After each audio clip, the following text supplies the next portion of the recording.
Yo, what's good, Spirit Squad? Today we're trying to figure out exactly what it would take to get me off of Thalia. Bro, I think we found it. So, what we just found is a deck from somebody called StreexIT, and I'll put the link down below too, so you can go ahead and check out that. And we got a 4 color spirits list here, and this list is it's honestly pretty wild. So you can already see from the little preview we got going on here that we got some stuff happening. So here we've got our normal 12 1 drops that we would normally find in Band Spirits. You know, the Wanderers, the Hierarchs, the Vials, those are all good cards. The 2 drop spot is where stuff gets a little funky though. We've got our normal stuff here. We got Rattlechain, Supreme Phantoms, and some Celestial Spirits with Phantasmal Image, but also 4 Eidolons at a Great Revel and 4 Geist, which honestly I even forgot was a spirit in the first place.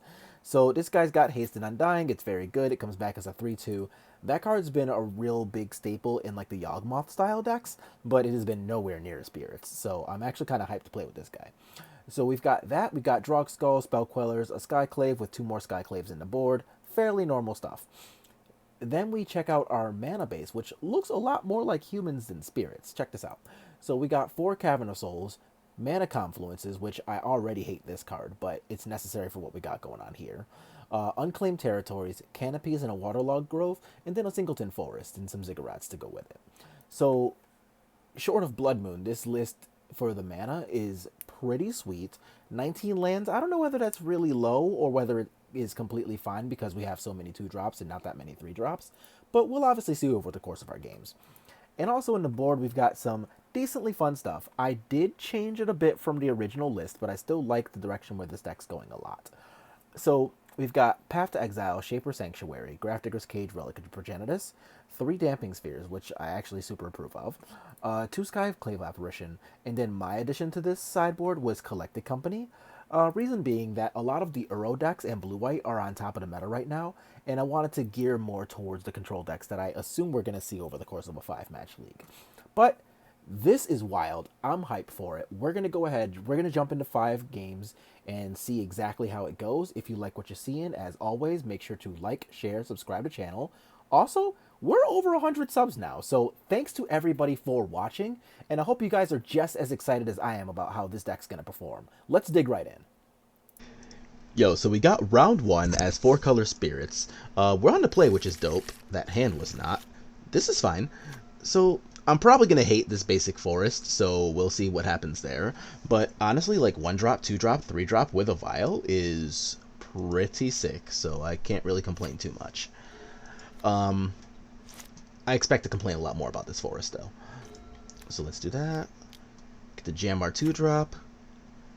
And they're dismembering the Selfless, so that's actually really sick for us. So like against Etron, Mausoleum Wanderers also just doing basically nothing outside of maybe countering an All Is Dust later. So getting to protect the Selfless Spirit with that and getting 4 life out of them, that is about as good as a Mausoleum Wanderer can probably get. Whoa, whoa, okay. So we need to take notice. So this Ramunap Ruins means that we are definitely not playing against Etron. Instead, this is like that mono red Algro Eldrazi thing that's playing like Lightning Bolts and Eldrazi Obligators. So we definitely need to be, a little more careful than we would with our life total against Etron, but otherwise this matchup is honestly probably a little easier. So we just get the Jam a Drog Skull Captain and beat in with Selfless Spirit. Now, with another Drogsko Captain on deck for next turn, that's actually not the worst scenario for us either. And a Mimic is actually not that scary. So that's... Oh, actually, I think that's just game. Yeah, because we have triple Drogskull now. They take, what, 7, 8, 9, go to 4. And even if they do draw a Reality Smasher now, they can't get out of this. So that's pretty sick.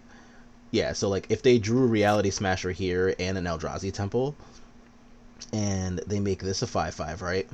So they go 5, 10, 15, we block with 7, go down to 3, and then sacrifice this so that we don't lose any of our creatures, and they're stuck at 4 against 3 things they can't deal with.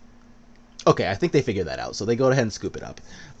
But yeah, that was a really good look for us, especially for a mulligan. So let's go ahead here and check out game 2.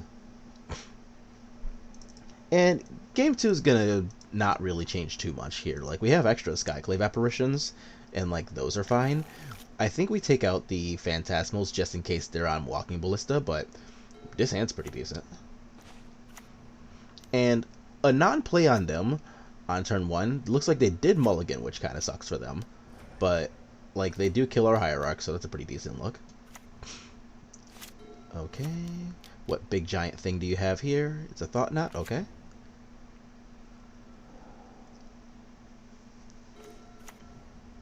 Again with the relatively not scary stuff here.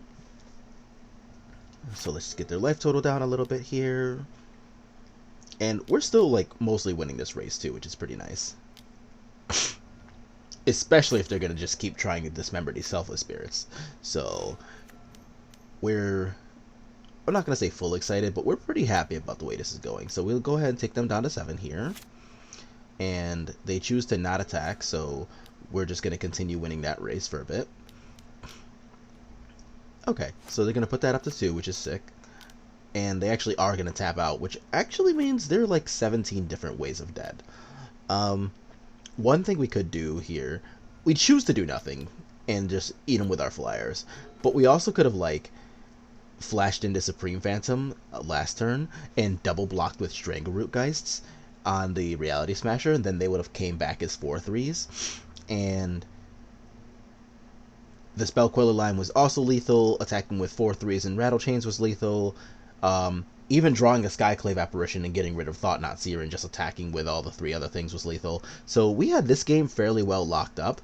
But yeah, that's a pretty strong showing from our deck in game 1, round 1 here. So yeah, let's move to the next one. Alright, so we got round 2. We're coming up off a fresh W here.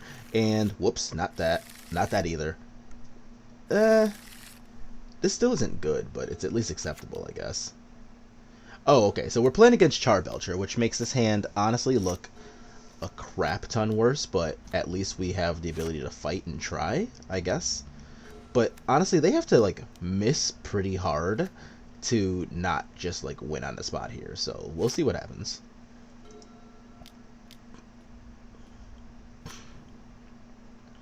Okay, yeah, so we're just dead here. So we see all the cards, we make them play through a little bit of the combo, but we're pretty dead.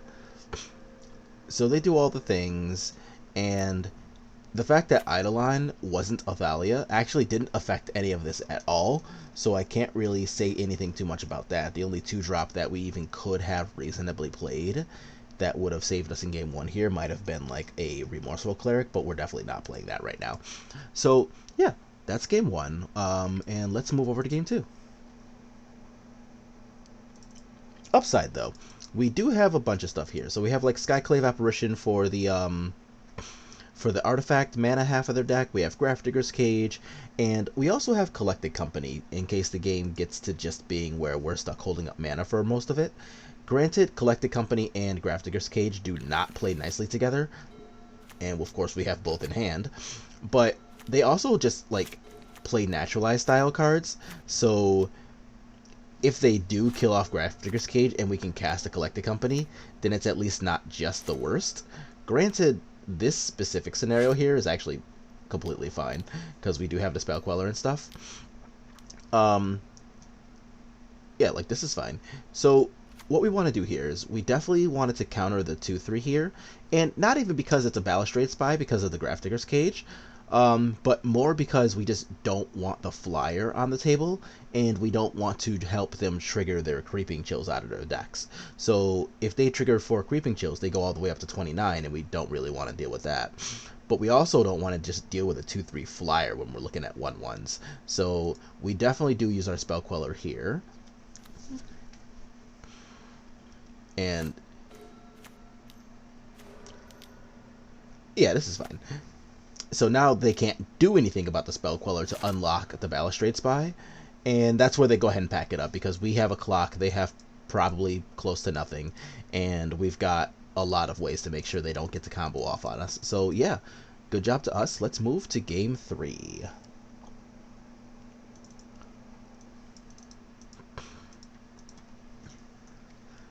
So again, pretty decent. specifically to Wanderers is like fine because we can Wanderer turn 1 and then Wanderer plus Cage on turn 2, and then we'll have like a real clock with a piece of hate on the table. And Mausoleum Wanderer actively protects Grafdigger's Cage from most of what they could play to kill it too, so that's really nice.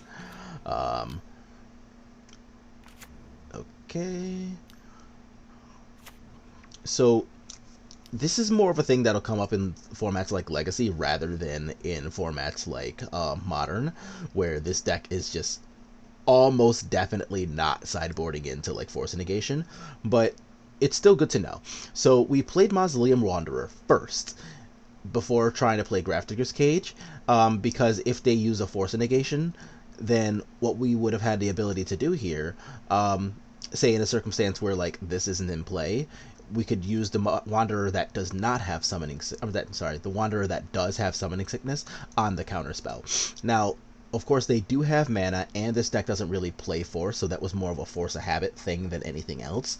But it is just something that might end up coming up in some of your games, so that's kind of potentially good to know.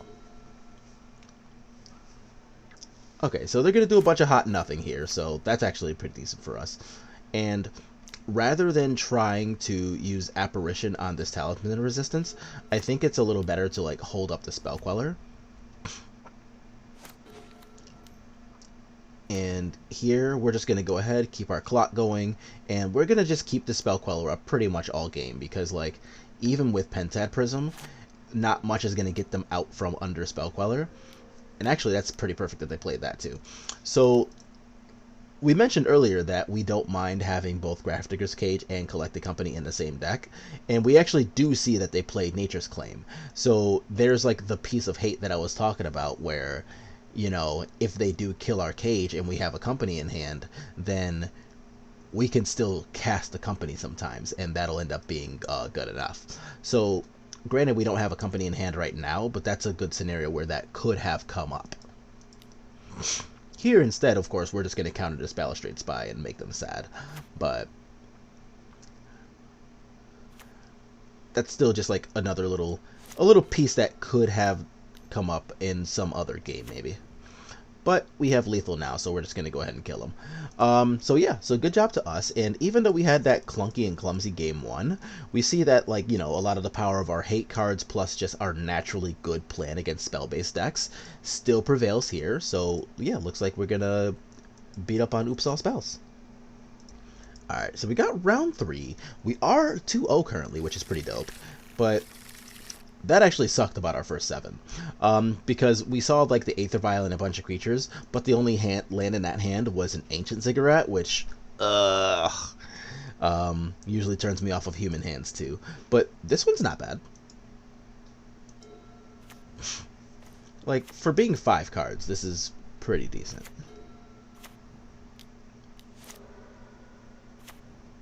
Oh boy.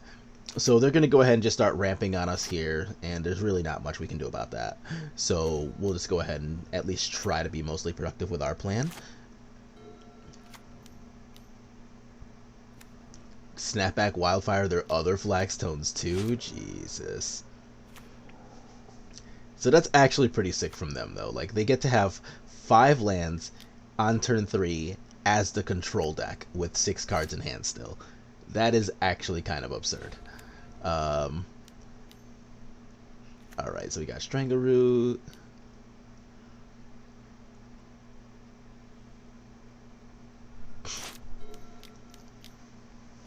A Jace, Rutrow.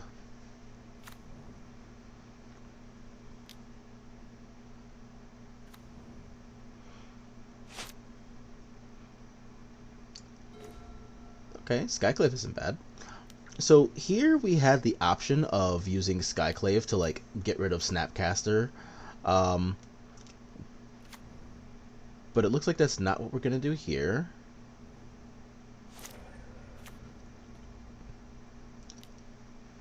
Instead, we are just gonna use it to just get rid of Jace, which actually I honestly don't know that I even like that plan really, because like what we could have done there is used Skyclave to get rid of Snapcaster, attacked with both of these guys into Jace, and if they tried to like Path to Exile this Strangleroot Geist, then we still would have been able to protect it just fine, and Jace would have died, except now, if this goes away, they get a 4-drop, whereas with the line I just explained, they would only get a 2-drop if they kill the Skyclave Apparition. So that was definitely a mistake on our end there. Oh boy.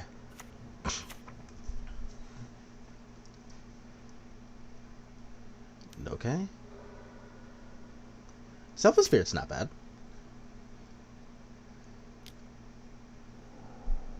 Them getting a 4/4 is pretty bad.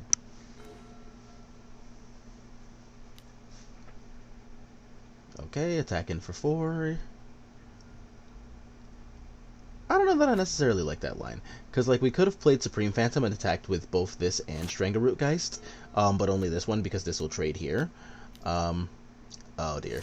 So now they're just playing like full land destruction, and honestly that's got a lot of potential to be very bad for us. So, and then like the fact that this is locked at 3 with us having 2/2 drops in hand isn't really helping matters, but like that's just kind of what it is.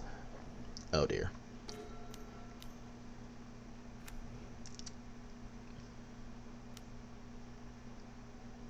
Okay, let's see what happens here. Oh, snap back in path again since they know we don't have any basics.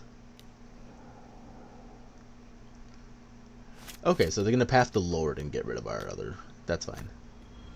Well, I don't know about fine, but it's going to happen.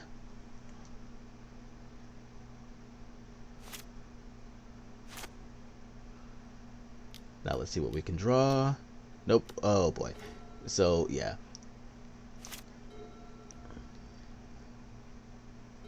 So this game is obviously pretty well out of hand here, but we are at least going to go ahead and keep trying.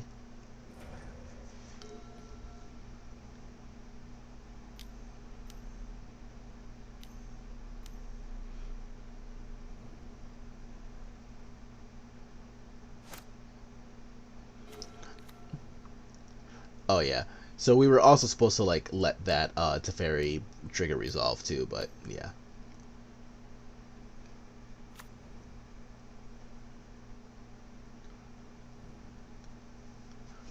Okay, so they're going to take 4. They are going to go to 3. And then we can at least jam a vial. Okay.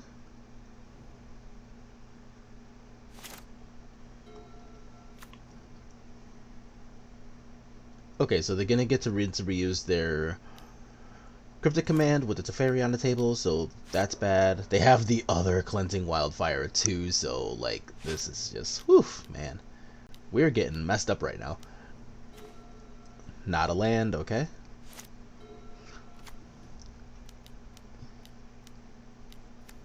Okay, and that's gonna put us all the way off of this game here, because like with them being at 3, at least the game was still kind of worth playing with no land since we had the Hierarchs. But like a Shark Typhoon, that's just gonna be way, way, way more than we have the ability to overcome. So at least we gave ourselves a fighting chance there, but man, was that ugly. Let's go ahead and slide over to game 2 and see if we at least do any better here.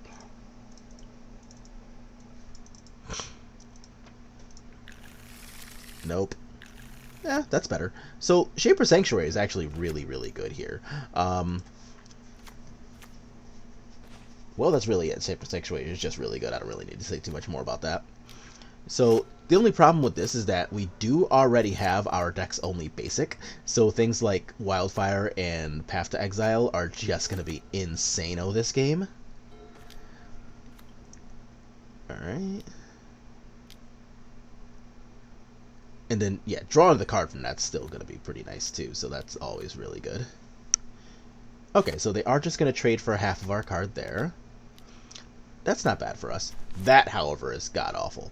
So we go ahead and scoop there because we didn't side in either of our 2 Path to Exiles, which is a little saddening. Because honestly, like, I just would not have seen Madcap Experiment coming anyway, so like they got me on that one. A lot of our older previous builds had Deputy Detention instead of Skyclave Apparition, and that might have gotten us there, but to be honest, like, yeah, with what we currently have configured, we can't, literally don't have a solution to this available in our 60 card deck right now. So yeah, that's going to be a relatively 2-0, easy 2-0 win for our opponent, which is a little sad face, but let's move on to the next round and see how we do. Alright, so we got round 4. We are on 4-color spirits. We won a die roll, which is dope. And this hand is actually not that bad. So we've got a non-pain land with a vial. We've got a couple of good 2-drops. We got a great 3-drop. Pretty happy overall. Okay, so Temple Garden. That probably means that they're playing the Heliod deck, so that'll get obnoxious. And looks like that is exactly what they're playing. So let's go ahead and attack. And, oh, actually they're going to block for us, which is super nice. So, I don't know. Thanks, opponent, I guess. There we go. And I forgot real quick that apparently Phantasmal Image does not count as a spirit when you cast it. So I had to, yeah, redo the way we cast our mana there. So, here... And we actually did not have to do this right now. What we could have done there is just like held up the mana, used the mana for Spell Queller, and then the vial for Skyclave at instant speed. But here, they don't even want to like check us to see whether we actually have the Spell Queller or not. They're just gonna pack it up right here, which is whatever. It's what it is. We do, of course, have the Spell Queller, so they definitely were actually dead to it. But that's going to be, I guess, a relatively easy 1-0 there, especially since our opponent was, I'm not going to say, like, generous, but that block that they made with Conclave Mentor, there's no way that wasn't a mistake. So we're going to slide over to Game 2 here. And one thing to note for Game 2 is that we did not put in our copies of Grafdigger's Cage because we wanted to be able to play our own Collected Company and compete here. So that is going to be something, I guess, kind of to note, but our hand's mostly acceptable.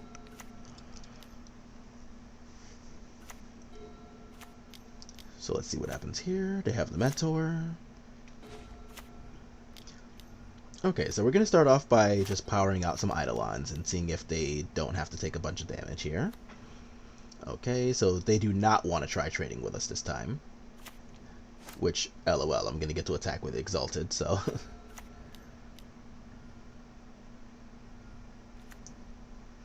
Okay, let's try to make them take 3. They do.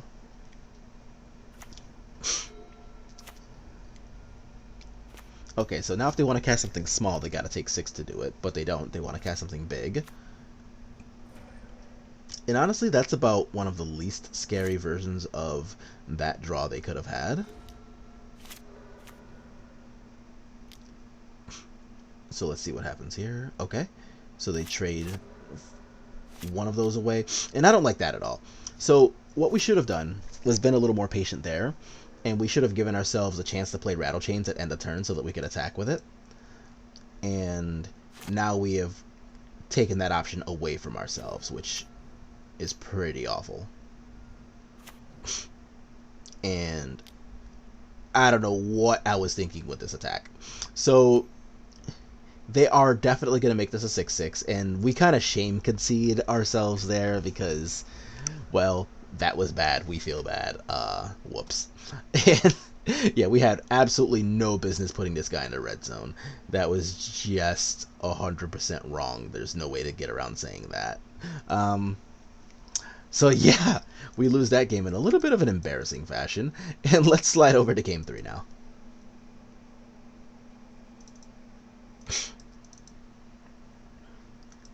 Here we go. So this isn't that bad. So we have a couple of good 2-drops. We have a Coco. We have 3 lands, so we only need 1 more to be able to cast a Coco. And okay, so they've got mana. That's fine. Oh, we have another Coco, so we really, really want that land then. So here, yeah, there's no reason to cast Rattle Chains main phase, so we'll just do it at the end of their turn.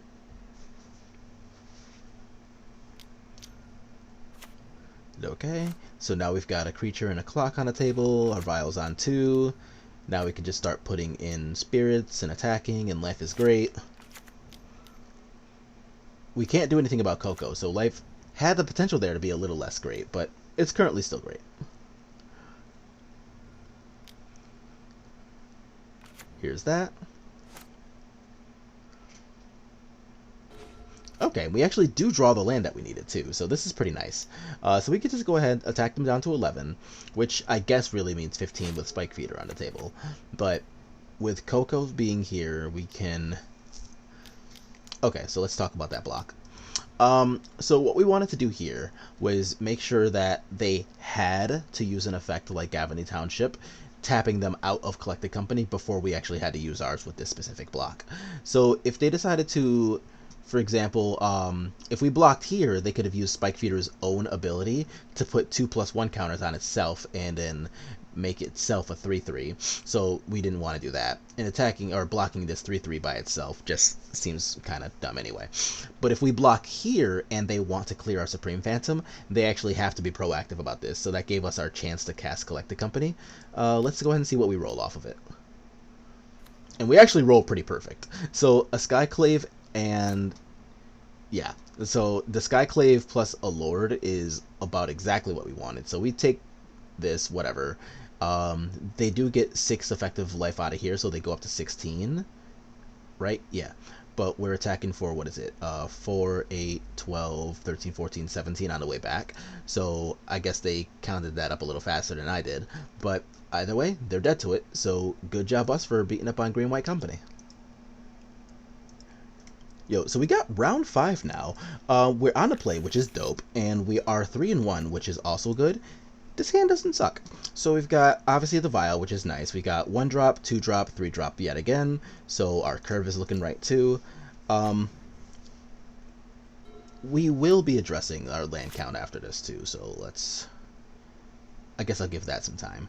But this is, overall, not bad at all.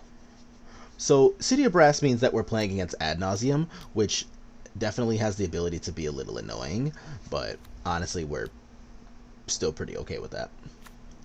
We are a little sad that we didn't have a second land specifically to cast this Eidolon against this deck, because, like, obviously, like, Eidolon's just... I'm not going to necessarily say it's like a full house against this deck, but it's pretty good. Alright, so we get to get our clock established and going, which is pretty nice. So we do need to be careful because they are in a territory where they can start just jamming out copies of Ad Nauseam on us. And they've got a crap ton of mana too, so we just want to be a little careful about what we do. Drawing the second land here is pretty nice though. So we do get to just jam out our Supreme Phantom, attack them for 1,000,000.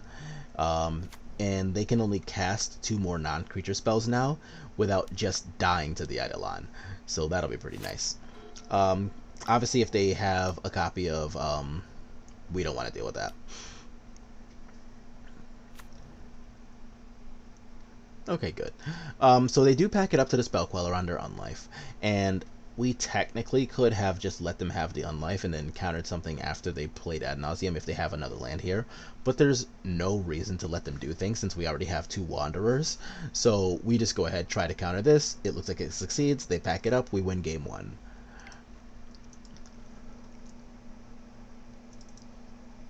So now we're going to go ahead, slide into game 2 here. And setup for game 2 is actually pretty easy. All we really need to do here is just make sure that we don't just die to stuff. So we do have a couple of copies of Skyclave Apparition from our board so that we can help kill the artifact mana. And other than that, our game 1 plan is pretty good, so we don't really need to fix a problem that's not too broken. And our hand is a little slow for this matchup, but we do have a Spell Queller, so that's not bad.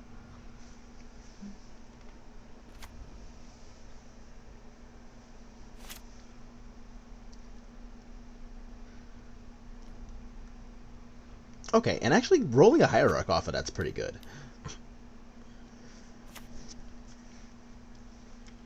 Like, that was actually really good. The only way that would have gotten even better for us is if we would have rolled like a Mausoleum Wanderer to protect ourselves instead of a Hierarch, but that Hierarch allows us to play the Drogskull and a Spell Queller if we don't draw a land, so still no complaints, no complaints. And we don't draw the land, so it's actually good that we had the Hierarch, right? Alright. So now we put this guy in, attack for 3. Life is exciting. At least a little exciting.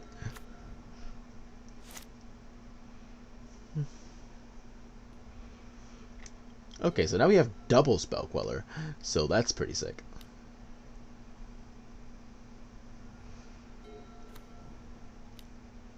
Okay. So we put Druxgall in. Oh, okay. So this is where we screwed up. There is absolutely no reason to play the Spell Queller, even though it presents lethal. We should have kept our shields up. That was bad. Yeah. And we do lose here. So we definitely deserve this because we had no reason to play that Spell Queller. We could have just untapped, kept up our Vial and our mana with double Spell Queller up, and we could have won this game very easily by just not doing anything else. But instead, we decided to push for lethal against a deck with Angel's Grace in it, no less. And then we just get full punished here. So I'm going to go ahead and move to game 3, but we definitely deserved this L.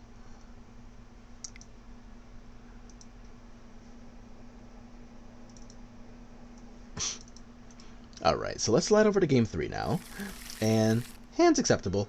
It's not great, but like at least Skyclave can help get rid of like their Pentad Prisms and stuff, so it's okay.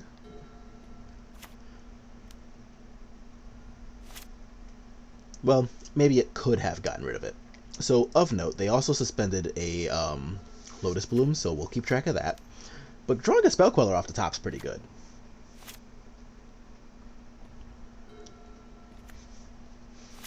And we'll put that back in the graveyard. We don't need to keep track of that. Okay, so now we do have the mana for the Spell Queller, which is pretty nice. So we'll go ahead and just get our clock established here. And we technically could have played like the Druxgall Captain here, but like we don't know that they are not on Simian Spirit Guide. We could have gone back to the game 1 notes and checked it out, but like I didn't do that, so whoops. So here what we're going to do is we're just going to go ahead and play it mostly safe and just keep up Spell Queller, or at least represent it the entire time. So we're not going to do anything about that Lotus Bloom though, because once again we already have like our stuff established, so we don't really just need to like press unnecessary buttons. We can just hit them very hard.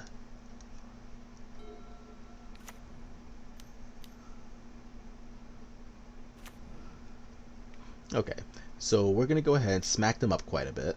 And that is 13 that we're attacking for, so we're just going to let that part happen too, so that's okay.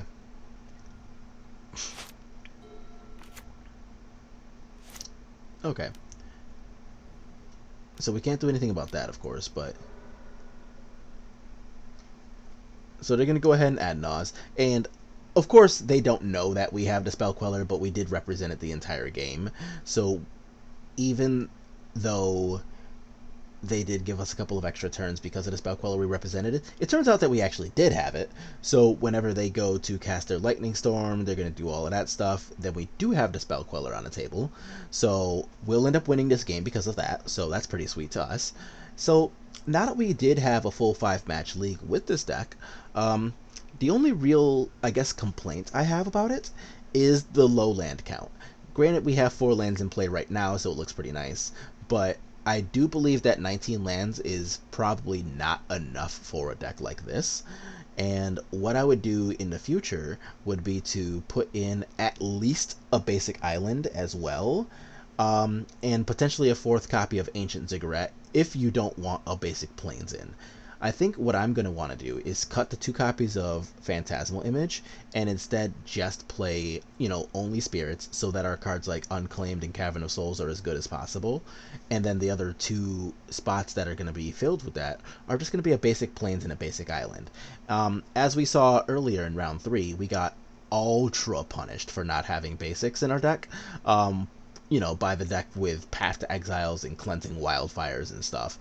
And even like the really popular versions of blue-white that are on top of the ladder right now are all playing like Path to Exiles and 4 copies of Field of Ruin. So if they like deal with your Aether Vial via Force of Negation or something else, and then they just start like Field of Ruining your lands, we're just not going to be able to cast cards, and that is obviously not a great feel.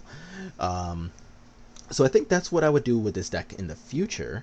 And other than that, everything else felt pretty great. So like Strangleroot Geist was a sweet new addition. It was fun to play with, and it got some stuff done. Like attacking with haste is pretty big news, and having resistance to Supreme Verdict is pretty big news.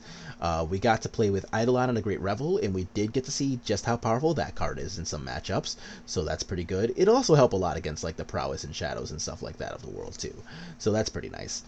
Another new card, Skyclave Apparition, is very easy to cast in this deck since we have 12 lands that make 12 lands that make 5 colors now. So casting Skyclave Apparition is really, really easy here. So that's a pretty welcome change. And everything else I do believe I actually like here. Checking out the sideboard here, like, yeah, the Phantasmal Images, like I said, not that great.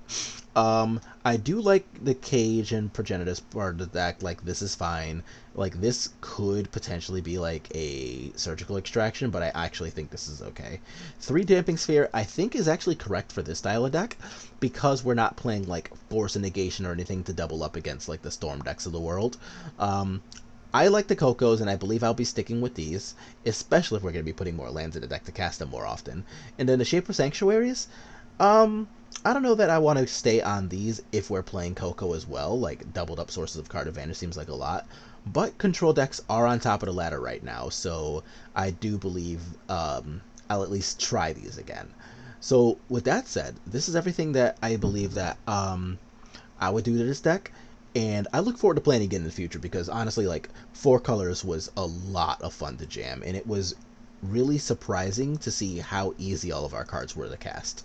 So if you like this, just stay tuned for the next one, and, well, enjoy the rest of your day.